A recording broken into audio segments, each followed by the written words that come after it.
Hello everyone, good evening. So today we're going to cover Leviticus chapter 10, 11, and 12. So Aaron, the high priest, Moses' brother, and his sons had been consecrated. And now we get into the priesthood of what they did.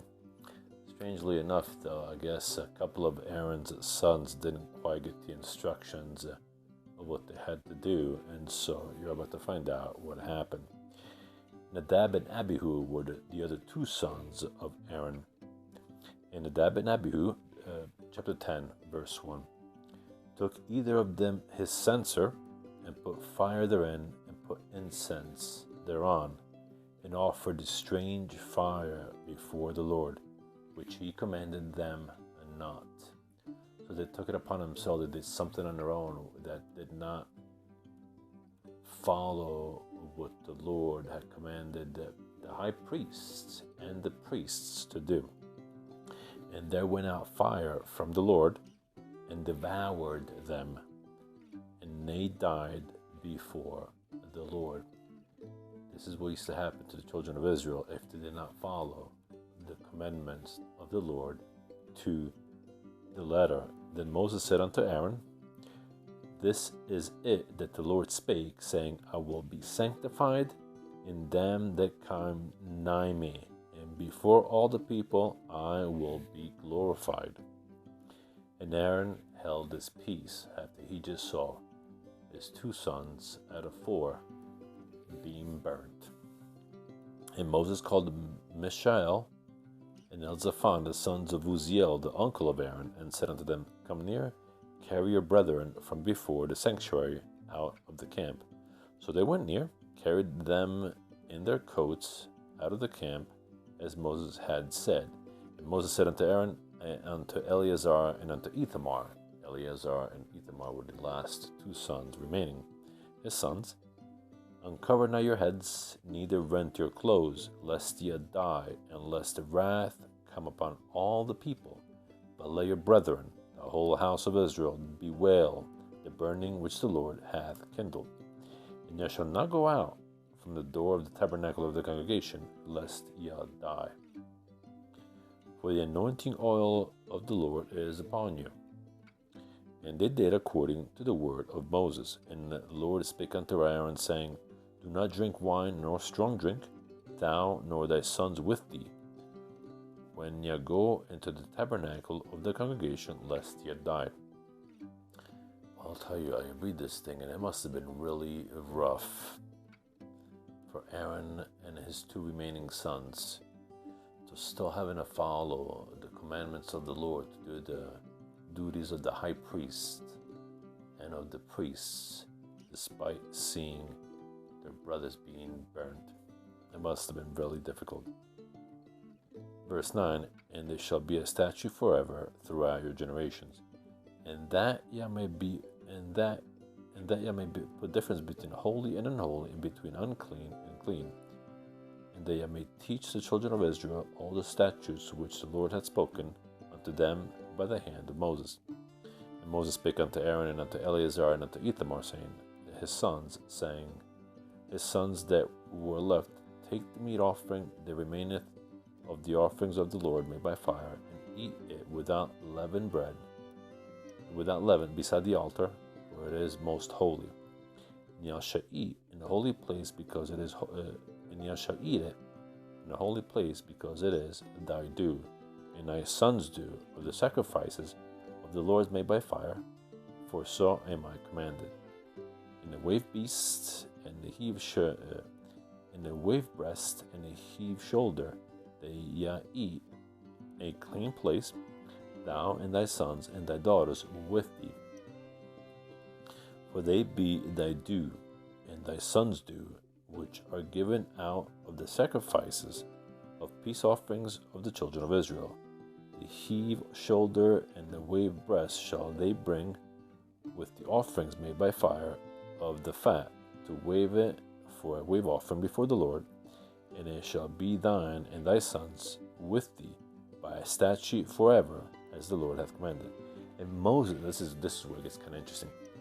And Moses diligently sought to go of the sin offering, and behold, it was burnt. And he was angry with Eleazar and Ithamar, the sons of Aaron, which were left alive, saying, Wherefore have ye not eaten the sin offering in the holy place, seeing it is most holy, and God hath given it you to bear the iniquity of the congregation, to make atonement for them before the Lord? Behold, the blood of it was not brought in within the holy place, yet should indeed have eaten it in the holy place, as I commanded. And Aaron said unto Moses, Behold, this day have they offered their sin offering and their burnt offering before the Lord. I'm assuming here he's talking about his two sons that died. They offered themselves as a burnt offering and for a sin offering before the Lord. And such things have befallen me. And if I had eaten the sin offering today, should it have been accepted in the sight of the Lord? So Aaron makes an argument here, makes a case for why he didn't eat the sin offering that is supposed to be a goat, but I'm guessing, I didn't quite get from what I understand here, that the sons ended up being the sin and the burnt offerings, and it wouldn't have been acceptable for Aaron to eat the meat of his own sons. That is my understanding of it, but that's what I gather from it. If you guys have another understanding of it, whosoever watches this video that has a better understanding, perhaps a brother in the Lord or a Jew that could better describe this to me, it would be hugely appreciated. It is verse 19 of chapter 10 of Leviticus. Then we move on to the chapter 11, which is the clean and the unclean animals. I'll make this a short version of this video. Here the Lord commands Aaron, and not only Aaron and his sons, but all the whole congregation of the children of Israel, what is that is clean and what is unclean of the animals, what is edible, and what is not edible, of not only the animals on the ground, but insects, flying birds, and fish in the sea. Of the animals, my understanding of what you can eat is if it has a split hoof and chews the cud, or in other words, is a ruminant. I don't know how to say it in English. In other words, like the sheep, the goat, the cows, a bull, and a deer, and such animals that, in other words, when they eat, then not only is their hoof split, but when they eat, they regurgitate the food, chew it again, and eat it again. Those you can eat. For example, on the other hand, the pig, the hoof is split, but is not a ruminant, or does not chew the cud, and therefore is unclean unto the children of Israel. Same goes with the camel, though it ruminates or regurgitates its food, and there he swallows it. The hoof is not split, and therefore it cannot be eaten by the children of Israel. And then there are the unclean animals. For example, they're not supposed to eat horse. They're not supposed to eat, you get the idea. Whichever animal does not split the hoof and it does not chew the cud or ruminates, they cannot eat. Of the birds, they can eat any animals such as eagles or owls or falcons and birds of that nature, or even ravens such as, like I said, raven or those blackbirds. I forget their name right now. Whether it's a raven or it's they're very smart birds, but you're not supposed to eat. The same goes with the seagulls or pelicans or I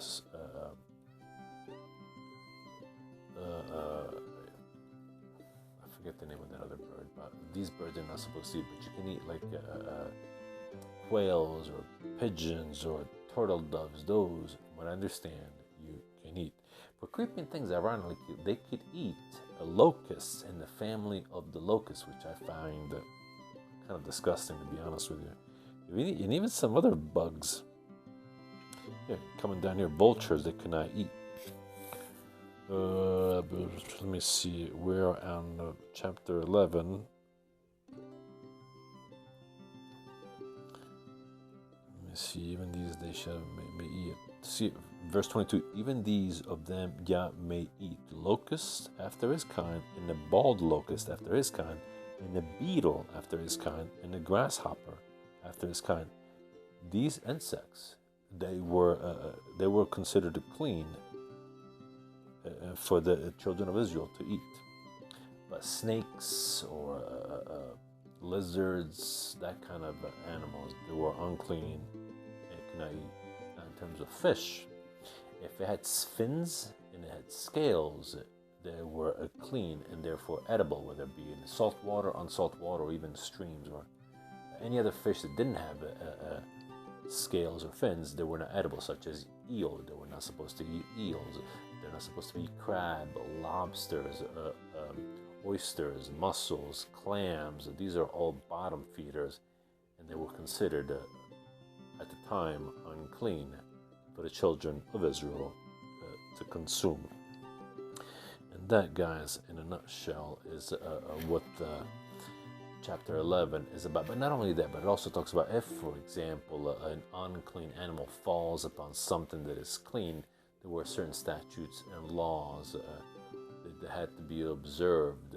For example, if something fell inside of a vessel with clean water, or if something unclean fell on a clean animal to eat, or clothing, there were certain things that had to be done for them to abide by the statutes and laws ordained by God. And it varies based on what it was. Some things that had to be, the situation was strictly unclean and it had to be tossed aside, or it had to be washed and it was unclean until evening, and then it became clean again after it was washed. That is essentially what chapter 11 is about, and whereas chapter 12 talks about that cleanness when a woman, which was kind of ironic, there is a difference for a woman when she gives birth, if she's given birth to a male or a female. If she gave birth to a male, and she was speak unto the children. If a woman have conceived the seed and born a man-child, then shall she be unclean 7 days, according to the days of the separation. For her infirmity shall she be unclean. And on the 8th day, the flesh of his foreskin shall be circumcised. On the 8th day, if it's a male, he gets uncircumcised. And she shall then continue in the blood of her purification 33 days. Now, if it's a female, if she bear a maid child or a female, then she shall be unclean 2 weeks, as in her separation, and she shall continue in her blood of her purifying 66 days. 66 days, twice as much time for a female than if it was a male. And then when the days of purification are over, for a son or for a daughter, she shall bring a lamb of her first year, a lamb of the first year for a burnt offering, and a young pigeon or a turtle dove for a sin offering, unto the door of the tabernacle of the congregation, unto the priest. And then the priest shall offer it before the Lord and make atonement for her, and she shall be cleaned from the issue of her blood. This is the law for her that hath borne a male or a female. And if she be not able to bring a lamb, so in other words, if they can afford, say, a lamb, then she could bring 2 turtle doves or 2 young pigeons, for one for the burnt offering and the other for the sin offering. And the priest shall make atonement for her, and she shall be clean. And that concludes chapter 10, 11, and 12. And essentially we went over what happened to the 2 sons of Aaron that ended up not following the word of the law and what the requirements were for the priests. And the Lord ended up burning them. And Aaron, the high priest, ended up losing 2 sons that day. And yet he still had to fulfill the duties of the high priest. The next chapter we talked about what was considered clean or unclean for the animals, whether it be a flying animal or a land animal or a water or a fish animal. and what was considered acceptable to eat and what was considered unacceptable to eat based on the characteristics of these land, air, or water animal, and what were the consequences if these animals, when they died, if they fell on clothing, or if they fell in water, or if they fell on vessels, or things of that nature. And then in the last chapter that we covered, which is chapter 12, is the purification after childbirth for a woman, whether it be a male or a female.